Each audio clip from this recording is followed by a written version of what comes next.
오늘 우리에게 주신 하나님의 말씀은 구약성경 열왕기상 4장 24절과 25절의 말씀입니다. 솔로몬이 그 강 건너편을 딥사에서부터 가사까지 모두 그 강 건너편의 왕을 모두 다스림으로 그가 사방에 둘린 민족과 평화를 누렸으니 솔로몬이 사는 동안에 유다와 이스라엘이 단에서부터 브에세바에 이르기까지 각기 포도나무 아래와 무화과 나무 아래에서 평안히 살았더라. 아멘. 우리 사랑하는 지교우 성도 여러분, 한 주간 평안하셨습니까? 코로나 이후로 여러 가지 국제사회에서 만남도 그쳐지고 여러 가지 회의들도 그쳐졌다가 최근에 여러 가지 회의들이 다시 재개됐다는 소식을 아마 들어보셨을 텐데요. 가만히 뉴스를 따라가다 보니까 확실히 국제관계가 이전과는 좀 다른 양상을 띠는 것 같습니다. 아무래도 자국의 우익을 어떤 유익을 최우선으로 여기던 각 국가들이 이제는 코로나 시대를 맞아서 그 이후로 우리가 어떻게 함께 살아야 할 것인가 공존하는 방법에 대해서 논의하기 시작한 것 같습니다. 그 이유가 여러 가지가 있겠지만 무엇보다 코로나 시대를 겪으면서 어느 한 국가가 번영하고 어느 한 국가가 잘 사는 것이 그것으로 끝나는 것이 아니라 그 모든 세계가 함께 그 안에서 공존해 가면서 서로 그 살기 좋은 세상을 이루어가는 것에 대한 그런 꿈이 우리 마음 가운데 자리한 것 아닌가 생각을 해보았습니다.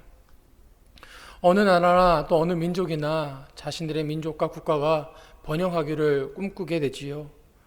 그리고 이전에 그들이 누렸던 또 누려보암직했던 그런 국가적인 어떤 번영을 꿈꾸면서 모든 민족이 이렇게 소망을 합니다. 이스라엘도 마찬가지이지요. 여러분 이스라엘 역사상 가장 부강했던 시기가 언제라고 생각하십니까? 아마 자타공인, 아마 이유열을 묻지 않고 솔로몬의 왕국이었다라고 우리가 알고 있을 텐데요. 오늘 본문에 앞서서 20절부터 34절까지 쭉 보니까요. 그 솔로몬 왕국의 위상이 어떠했는가가 그대로 기록이 되어 있습니다. 그 나라의 인구는 바닷가의 모래와 같다라고 기록을 하고 있고요. 그 국가적인 어떤 위상은 주변국들이 솔로몬의 국가 그 이스라엘에 다 조공을 바쳤다라고 기록을 하고 있습니다. 그의 왕권이 얼마나 강력했는지, 또한 그 궁전에서 그들이 소비했던 음식과 식량이 얼만큼이었는지, 또 솔로몬의 정치력과 군사력이 얼마나 막강했었는지에 대해서 정말 그 솔로몬의 그 왕국의 번영의 시대를 그대로 보여주고 있는 것 같습니다. 아무래도 솔로몬의 시대에 이런 일들이 있다 보니까 우리는 솔로몬이라는 그 한 개인에게 집중하게 되고 또 그 개인이 가진 역량에 집중을 하게 되는데요. 그러면서 우리는 또 그 리더와 리더십의 그 중요성을 다시 한번 또 깨닫게 되는 것 같습니다. 그런데도 불구하고 우리가 이스라엘의 가장 영광스러웠던 그 시기를 이 솔로몬의 시대라고 뽑지는 않습니다. 그 이유가 또 있겠지요. 솔로몬의 실패 때문이기도 했었습니다. 솔로몬이 하나님 앞에서 죄악을 저지르고 또 그의 시대가 끝남과 동시에 이스라엘이 돌로 분열되어지고 어느 한 개인의 실수에서 끝나는 것이 아니라 그것이 국가적인 위기로까지 찾아왔던 것을 우리는 성경을 통해서 보게 됩니다. 이스라엘의 가장 영광스러웠던 시절, 가장 영화의 시대, 가장 큰 영화의 시대가 언제였는가? 모든 사람들이 다윗의 시대를 손꼽을 것 같습니다. 다윗의 시대를 이스라엘 백성들이 꿈꾸고 소망하고 그때를 그리워하는 이유는 단순히 다윗의 시대가 무엇인가 물질이 풍요했고 그런 번영의 시대였기 때문만은 아닌 것 같습니다. 그 시대가 정말 이스라엘 백성들이 하나님 앞에 온전히 섰었고 하나님의 그 참된 평화를 누렸던, 그러니까 우리가 자주 고백하듯 하나님의 샬롬을 경험했던 그 시대였기 때문이 아닌가 생각해 보게 됩니다. 비록 솔로몬의 시대보다는 가진 것이 조금 덜했을지 모르지만, 그들이 받았던 조공이 조금 덜했을지 모르지만, 그 시대 속에서 하나님을 경외하는 왕과 또 하나님을 경외하는 백성들이 함께 하나님을 찬양하면서 나라와 민족을 세워갔던 그 시기가 진정 이스라엘에게는 영화로운 순간, 영광스러운 순간이 아니었나 생각을 해보게 됩니다. 6월을 맞아서 우리가 국가와 민족을 생각하면서 우리가 바라는 이 민족과 이 국가의 번영이라는 것, 우리가 바라는 영광스러운 민족과 국가라는 것이 무엇인가를 다시 한번 생각해 보게 됩니다.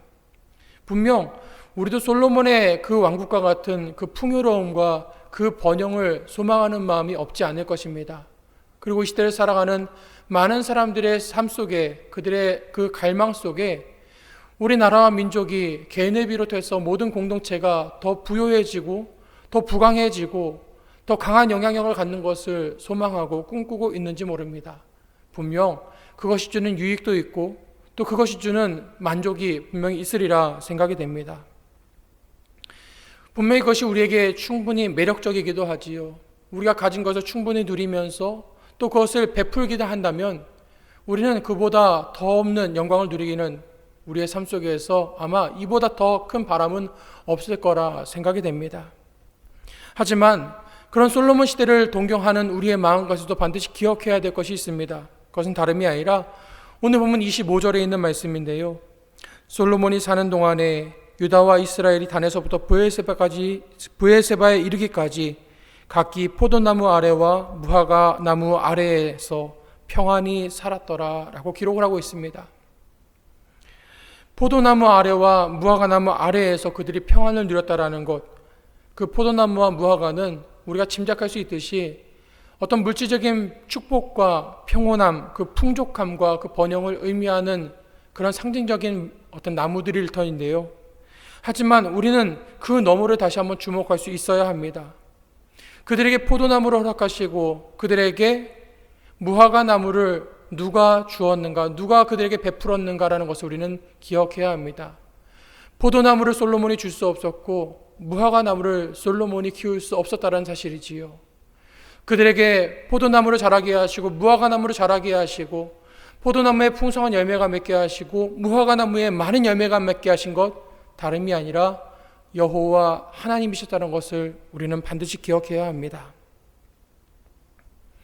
국가의 번영을 이야기하고 백성들의 평화를 이야기하는 이 시대에 또 우리 민족의 염원을 가지고 복음 통일을 소망하면서 우리가 나라와 민족을 위해서 기도하는 이 시기에 우리가 다시 한번 기억해야 될 것은 국가의 번영과 민족의 평화, 백성들의 평화가 사람의 손에서부터 비롯되지 않는다는 사실입니다. 그것은 하나님께서 그 백성들에게 베푸시는 절대적인 은혜이자 하나님의 축복이라는 것을 우리는 기억해야만 합니다. 사람에게서부터 오는 평화가 아니라 하나님께로부터 오는 그 평화를 사모하며 그것을 갈망할 때에 또 그것을 주시는 그 하나님 앞에 나라와 백성과 민족들이 무릎 꿇을 때에 하나님께서 우리에게 그 진정한 샬롬의 평화를 주심을 우리는 다시 한번 기억해야 합니다. 6월을 맞아 우리가 나라와 민족을 위해서 기도하면서 특별히 6.25 전쟁 71주년을 다시 한번 상기하면서 이 대한민국 땅과 이북의 땅과 또 이 한반도 전 세계 열방 가운데 하나님의 샬롬의 평화가 하나님을 인정하며 하나님을 경외하며 그분의 은혜를 함께 고백하는 그 참된 샬롬의 평화가 우리 가운데 이 땅 가운데 임하기를 주님의 이름으로 축원드립니다. 바라기는 우리 사랑하는 성도들의 가정 가운데 또한 일터와 직장 가운데 하나님께서 그 참된 샬롬의 평화로 함께 하시기를 간절히 소망합니다. 기도하겠습니다. 참 좋으신 아버지 하나님, 주님의 평화로 우리 가운데 임하셔서 우리의 삶을 구원의 삶으로 또 하나님 앞에 예배하는 삶으로 불러주시니 참으로 감사를 드립니다. 하나님, 저희들의 눈앞에 여러 가지 풍요와 물질들이 저희들을 현혹하고 있지만 그러나 하나님, 저희들 먼저 주님 앞에 바로 서는 백성들, 그러한 민족, 그러한 국가가 되기를 소망합니다. 세계적으로 여러 가지 찾아온 재난 가운데서 저희들 그저 눈앞의 것들을 제거하고 눈앞의 위기들을 극복하는 것에 마음 쏟는 것 아니라 저희들의 삶을 돌아보게 하시고 하나님 앞에 무너졌던 저희들의 신앙을 돌아보게 하시며 주님의 뜻 가운데 걸어가지 못했던 저희들의 지난을 돌아보게 하여 주시사 주님의 백성들로서 하나님을 경외하는 민족으로 다시 바로 서게 하여 주시옵시고 온 백성 온 교회들이 힘을 모아 하나님 앞에 무릎 꿇음으로 주님의 뜻을 이루어가는 그 뜻을 쫓아가는 복된 민족 될 수 있도록 인도하여 주시옵소서. 6.25 전쟁 71주년을 맞으며 저희들 다시 한번 지금까지 인도하신 주님의 은혜에 다시 한번 감사하기를 소망합니다.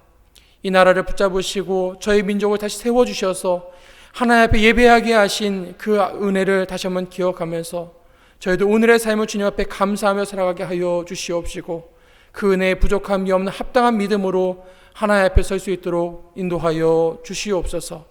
이번 한 주도 주님과 온전히 동행하는 시간들 되기를 소망합니다. 주님의 평화가, 주님의 샬롬이 저희들 삶의 자리 가운데, 저희 한 사람 한 사람 기도 제목 가운데, 저희들의 연약한 육신 가운데 임하셔서 저희들로 하여금 거룩한 주님의 백성으로 살아가기에 조금도 부족함이 없도록 주여 인도하여 주시옵소서. 감사드리며 예수님의 이름으로 기도하옵나이다. 아멘.